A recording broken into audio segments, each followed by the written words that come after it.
بسم اللہ الرحمن الرحیم۔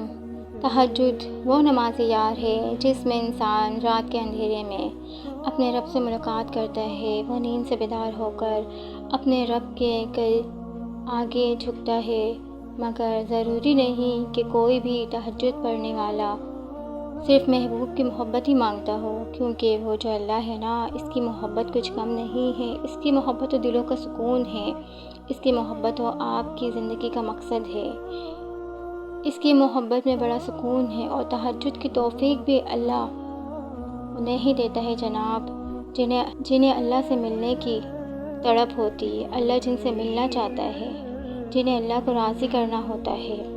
تہجد کے وقت کا سکون صرف وہی سمجھ سکتا ہے جس نے تہجد میں اللہ سے کبھی باتیں کی ہوں، جس نے تہجد کی نماز میں بھی دنیا کی محبت نہیں بلکہ اپنے رب کی محبت مانگی ہو۔ تہجد وہ نماز ہوتی ہے جو ہمیں ہمارے اللہ کے بہت قریب کر دیتی ہے، اور تہجد میں مانگی گئی دعاؤں پر نہ کن فیکن کی بارش ہوتی ہے۔ جب بندہ گر گرا کر اپنے رب سے دعا کرتا ہے، تب اللہ بھی دعاؤں پر کن کہہ دیتا ہے۔ آپ کوشش تو کریں اللہ سے دوستی لگانے کی، اور جس دن آپ کی اللہ سے دوستی ہو جائے گی نا، یقین مانیے آپ کو لوگوں کی ہمدردی کی بھی ضرورت نہیں پڑے گی، نہ ان کے پیچھے بھاگنا پڑے گا۔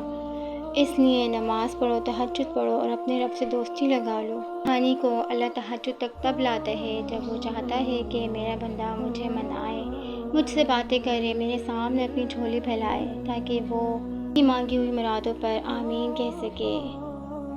وہ وقت اور حالات ہمیں ان راستوں پر چلنے پر مجبور کر دیتے ہیں کہ جس سے ہمیں تکلیف پہنچتی ہے، لیکن وہ راستے ہماری بہتری کے لیے ہوتے ہیں۔ وقت بھی بدلتا ہے اور نصیب بھی، لوگ بھی بدلتے ہیں اور حالات بھی۔ جیسے اللہ آسمان پہ تاریکی کے رنگ ہمیشہ نہیں رکھتا، اسی طرح آسمان کو دن کے رنگ برنگی اجالوں سے بھر دیتا ہے، ویسے ہی ہماری ہچکیوں کو بھی مسکراہٹوں میں بدل دیتا ہے۔ وہ ہمارا رب ہم سے بہت محبت کرتا ہے، ہمیں تنہا نہیں چھوڑتا، ہمیں گرنے نہیں دیتا، ہمیں ہمیشہ سنبھالتا ہے، ہمیں سہارا دیتا ہے، ہماری امیدوں کو ٹوٹنے نہیں دیتا۔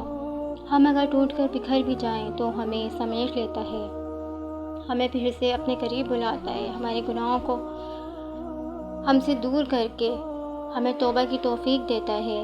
اگر وہ آپ کو تہجد تک لے آیا ہے تو مجھے یقین ہے کہ اب صلے کا وقت ہے، اب قبولیت کا وقت ہے، اب ان تمام کہانیوں کے مکمل ہونے کا وقت ہے جن کا مکمل ہونا آپ کی نظر میں ناممکن ہے۔ محبتوں کا بادشاہ اللہ تو محبتوں کا بادشاہ ہے، وہ کیسے آپ کی محبت نامکمل چھوڑ دے گا، وہ کیسے آپ کی محبت کو نامکمل رہنے دے گا۔ وہ سن لے گا، وہ اختتام میں سب عطا کر دے گا، اس دل میں مایوسی کو شرمسار کر دے گا۔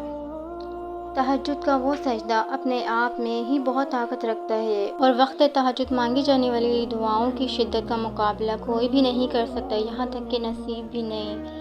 اس وقت کے ساتھوں میں بڑی طاقت ہوتی ہے، وہ بندے کو اپنے رب سے قریب کرتی ہے اور بندے کو اپنے رب سے جوڑ دیتی ہے، اور بندہ اپنے رب کے قریب ہو جاتا ہے۔ اور جو اپنے رب کے قریب ہو گیا تو بھلا اس کے لیے کیا ممکن اور کیا ناممکن، اس کے لیے تو ہر شے آسان ہو جاتی ہے۔ جس کو رب مل جاتا ہے اسے اور کیا چاہیے ہوتا ہے۔ اللہ آپ کی دعاؤں کو ضرور قبول کرے گا انشاءاللہ۔